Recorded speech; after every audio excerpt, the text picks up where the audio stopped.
नमस्कार, आप देख रहे हैं वीके न्यूज। मैं हूं सुनील राव। राहुल गांधी को हिंदू धर्म से बहिष्कृत किया जा चुका है। उनकी मंदिरों में एंट्री पर बैन लगाया जा चुका है। तो क्या अब राहुल गांधी मंदिर में नहीं जा पाएंगे?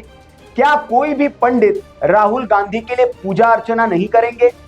क्योंकि इस देश के जो 4 प्रमुख शंकराचार्य हैं, उनमें से एक ज्योतिर्मठ के शंकराचार्य अविमुक्तेश्वरानंद सरस्वती, जिनको कि कांग्रेस का पसंदीदा शंकराचार्य कहा जाता है और उनको कांग्रेस समर्थित शंकराचार्य भी कहा जाता है, उन्होंने ही राहुल गांधी पर यह कार्रवाई करते हुए उनको हिंदू धर्म से बहिष्कृत करने का ऐलान कर दिया है और कहा है कि किसी भी मंदिर में राहुल गांधी को प्रवेश न दिया जाए। कोई भी पंडित, कोई भी पुजारी राहुल गांधी के लिए पूजा न करे, उनके लिए कोई हिंदू धर्म का रीति रिवाज या क्रियाकर्म उनके लिए न करे।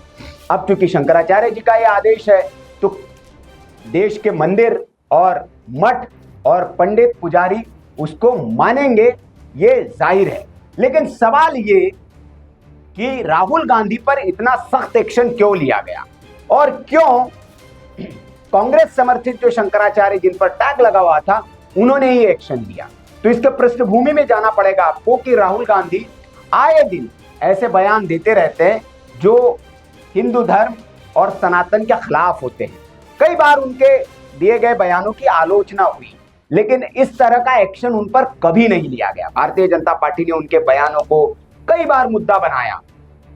मंदिर में लड़की छेड़ने के लिए जाते हैं, इस तरह के उनका कहने का संदर्भ कुछ और हो सकता है, लेकिन ये इस संदर्भ में भारतीय जनता पार्टी ने इसको प्रचारित किया था। और राहुल गांधी इस तरह के बयान देते भी है जो वाकई में हिंदू धर्म की भावनाओं को ठेस पहुंचाते हैं। न सिर्फ राहुल गांधी बल्कि इंडिया अलायंस के उनके जो साथी दल है उन्होंने भी सनातन के ऊपर, हिंदू धर्म के ऊपर कई आपत्तिजनक कई बार बयान दिए, लेकिन फिर भी राहुल गांधी ने उनकी आलोचना करने के बजाय, उन इंडी गठबंधन के साथी दलों के नेताओं पर कार्रवाई करने के बजाय, कुछ उनके खिलाफ बयान देने के बजाय मौन समर्थन उनको एक तरह से कांग्रेस पार्टी और राहुल गांधी ने दिया।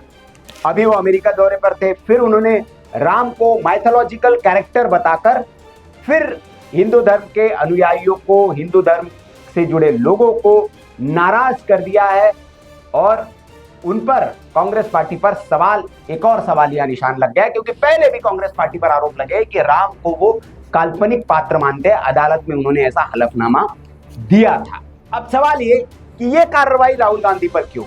तो ये कार्रवाई राहुल गांधी ने हिंदू धर्म के एक धर्म ग्रंथ पर संसद में टिप्पणी की थी, जिसके बाद शंकराचार्य जी आहत हो गए थे।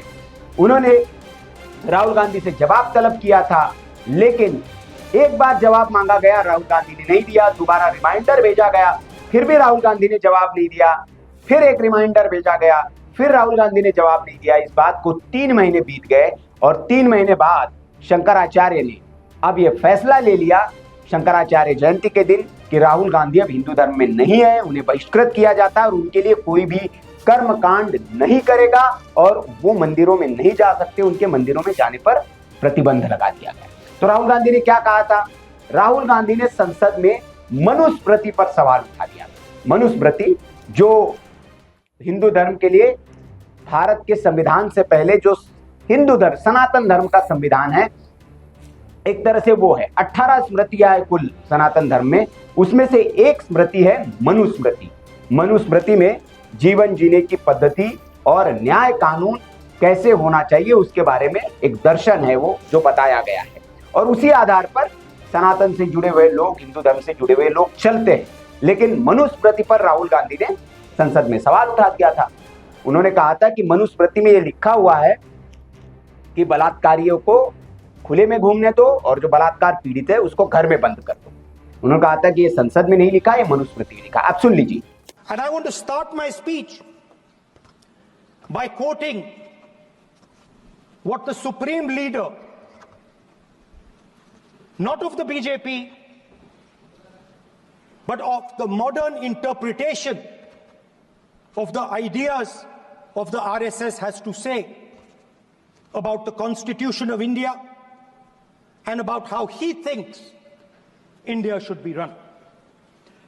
The worst thing about the Constitution The worst thing about the Constitution of India is that there is nothing Indian about it. Manusmriti is that scripture which is most worshipable after Vedas for our Hindu nation, and from which our ancient times have become the basis of our culture, customs, thought, and practice. This book, for centuries, has codified the spiritual and divine march of our nation. Today, Manusmriti is law. These are the words of Savarkar. Rahul Gandhi के इसी बयान से ज्योतिष मठ के जो शंकराचार्य अभिमुक्तेश्वरानंद सरस्वती वो नाराज हो गए और उन्होंने इसे हिंदू धर्म के खिलाफ बताया। उन्होंने कहा कि जो मनुस्मृति को नहीं मानता है वो हिंदू धर्म को नहीं मानता है, और जो मनुस्मृति को नहीं मानता है वो हिंदू हो नहीं सकता, इसलिए हमने उनको हिंदू धर्म से बहिष्कृत कर दिया। अब कहा भी ये भी गया है कि किसी मंदिर में इनको प्रवेश न दिया जाए। इस पर रिएक्शन भी आने लगे।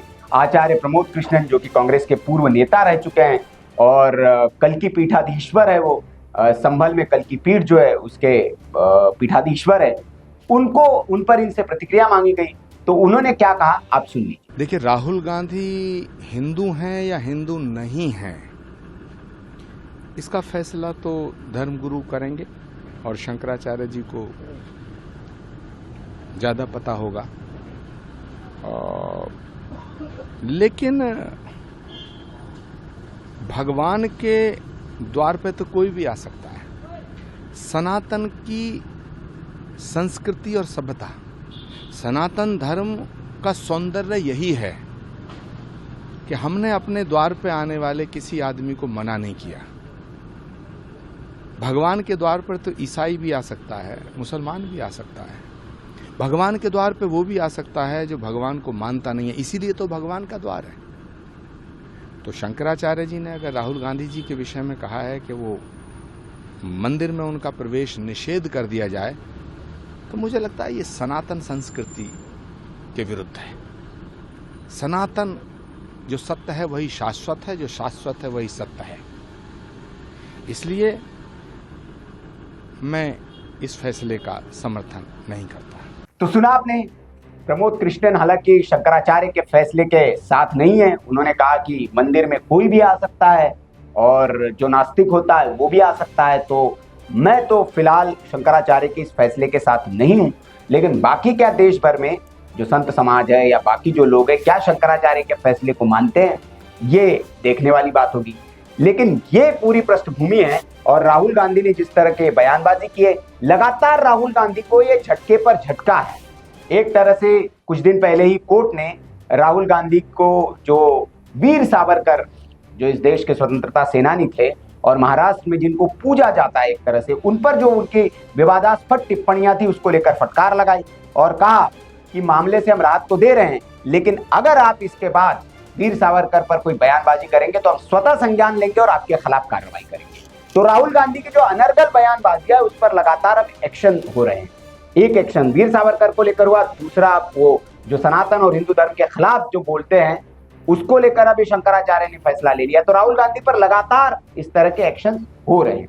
खबर पर आपकी क्या राय है कमेंट करके आप हमें जरूर बताएं। वीडियो अच्छा लगा हो तो लाइक करें, शेयर करें और ऐसी खबरों के लिए आप देखते रहिए वीके न्यूज। नमस्कार।